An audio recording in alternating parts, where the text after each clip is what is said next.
राधा के 12 रहस्य जानकर आप चौंक जाएंगे। भगवान श्री कृष्ण की प्रेमिका राधा। महाभारत में राधा के नाम का उल्लेख नहीं मिलता है। राधा का जिक्र विष्णु पद्म पुराण और ब्रह्मवैवर्त पुराण में मिलता है। आओ हम जानते हैं राधा रानी के 10 ऐसे रहस्य जिन्हें आपको जानना चाहिए। इनमें से कुछ प्रामाणिक हैं तो कुछ मान्यता और किंवदंतियों के आधार पर। एक डॉट राधा के माता पिता। पद्म पुराण के अनुसार राधा वृषभानु नामक वैश्य गोप की पुत्री थी। उनकी माता का नाम कीर्ति था। वृषभानु कुमारी पड़ा। बरसाना राधा के पिता वृषभानु का निवास स्थान था। दो डॉट राधा का जन्म स्थान। कुछ विद्वान मानते हैं कि राधा जी का जन्म यमुना के निकट स्थित रावल ग्राम में हुआ था और बाद में उनके पिता बरसाना में बस गए। लेकिन अधिकतर मानते हैं कि उनका जन्म बरसाना में हुआ था। 3 अष्टमी को जन्म। पुराणों के अनुसार अष्टमी तिथि को कृष्ण पक्ष में श्री कृष्ण का जन्म हुआ था और इसी तिथि को शुक्ल पक्ष में देवी राधा का जन्म भी हुआ था। बरसाने में राधाष्टमी का त्योहार बड़े धूमधाम से मनाया जाता है। राधाष्टमी का पर्व जन्माष्टमी के 15 दिन बाद भाद्रपद माह की शुक्ल पक्ष की अष्टमी को मनाया जाता है। 4 राधा का मंदिर। राधारानी का विश्व प्रसिद्ध मंदिर बरसाना ग्राम की पहाड़ी पर स्थित है। बरसाना में राधा को लाडली कहा जाता है। राधा का प्राचीन मंदिर मध्यकालीन है जो लाल और पीले पत्थर का बना है। मंदिर का निर्माण राजा वीर सिंह ने 1675 में करवाया था। 5 राधा के पति। ब्रह्मवैवर्त पुराण के प्रकृति खंड अध्याय 49 श्लोक 35, 36, 37, 40, 47 के अनुसार एक अलग रिश्ते के अनुसार राधा श्री कृष्ण की मामी भी थी क्योंकि उनका विवाह कृष्ण की माता यशोदा के भाई रायाण के साथ हुआ था। रायाण को रापाण अथवा अयनघोष भी कहा जाता था। 6 श्री कृष्ण की पुत्रवधू। पिछले जन्म में राधा का पति रायाण गोलोक में श्री कृष्ण का अंशभूत गोप था। अत गोलोक के रिश्ते से राधा श्री कृष्ण की पुत्रवधू हुई। माना जाता है कि गोकुल में रायान रहते थे। मतलब यह कि राधा का श्री कृष्ण से पिछले जन्म का भी रिश्ता है। यह भी कि उन्हें लक्ष्मी का रूप भी माना जाता है। ब्रह्मवैवर्त पुराण ब्रह्मखंड के 5वें अध्याय में श्लोक 25-26 के अनुसार राधा को कृष्ण की पुत्री सिद्ध किया गया है। 7 श्री कृष्ण से बड़ी थी राधा। राधा और रुक्मणी दोनों ही कृष्ण से उम्र में बड़ी थी। 8 क्या मध्यकाल में जुड़ा श्री कृष्ण के साथ राधा का नाम?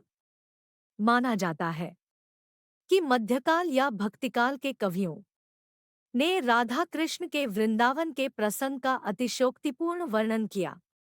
राधा कृष्ण की भक्ति की शुरुआत निम्बार्क संप्रदाय, वल्लभ संप्रदाय, राधावल्लभ संप्रदाय, सखीभाव संप्रदाय आदि ने की। इसका मतलब कृष्ण की भक्ति के साथ राधा की भक्ति की शुरुआत मध्यकाल में हुई।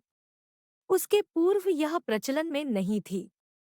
दक्षिण के आचार्य निम्बार्कजी ने सर्वप्रथम राधा कृष्ण की युगल उपासना का प्रचलन किया था। ऐसा भी कहा जाता है कि जयदेव ने पहली बार राधा का जिक्र किया था और उसके बाद से श्री कृष्ण के साथ राधा का नाम जुड़ा हुआ है। इससे पहले राधा नाम का कोई जिक्र नहीं था। 9 राधा और कृष्ण का पहला मिलन। ब्रह्मवैवर्त पुराण प्रकृति खंड अध्याय 48 के अनुसार और यदुवंशियों के कुलगुरु गर्ग ऋषि द्वारा लिखित गर्ग संहिता की एक कथा के अनुसार एक बार नंदबाबा श्री कृष्ण को लेकर बाजार घूमने निकले थे। उसी दौरान राधा और उनके पिता भी वहां पहुंचे थे। दोनों का वहां पहली बार मिलन हुआ। उस दौरान दोनों की ही उम्र बहुत छोटी थी। उस स्थान को सांकेतिक तीर्थ स्थान कहते हैं। यह स्थान संभवत नंदगाम और बरसाने के बीच है। संकेत का शब्दार्थ है पूर्वनिर्दिष्ट मिलने का स्थान।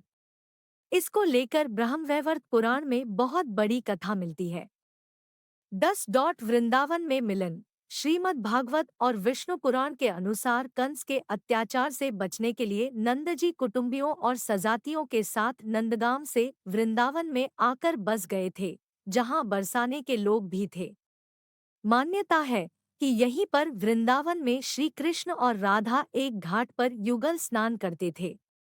उस वक्त कृष्ण 7 साल के थे और राधे 12 की। उनके साथ उन्हीं की उम्र के बच्चों की एक बड़ी टोली रहा करती थी, जो गांव की गलियों में धमाचौकड़ी मचाया करती थी।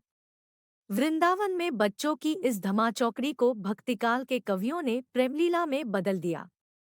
वृंदावन में ही श्री कृष्ण और गोपियां आंख मिचौनी का खेल खेलते थे। यहीं पर श्री कृष्ण और उनके सभी सखा और सखियां मिलकर रासलीला अर्थात होली आदि तीज त्योहारों पर नृत्योत्सव का आयोजन करते थे। 11 अंतिम बार मिलन। 11 वर्ष की अवस्था में श्री कृष्ण मथुरा चले गए थे और वहां उन्होंने कंस का वध कर दिया, जिसके चलते मगध और भारत का सबसे शक्तिशाली सम्राट उनकी जान का दुश्मन बन गया, क्योंकि कंस उसका दामाद था। इसके बाद राधा और कृष्ण के मिलन का उल्लेख नहीं मिलता है।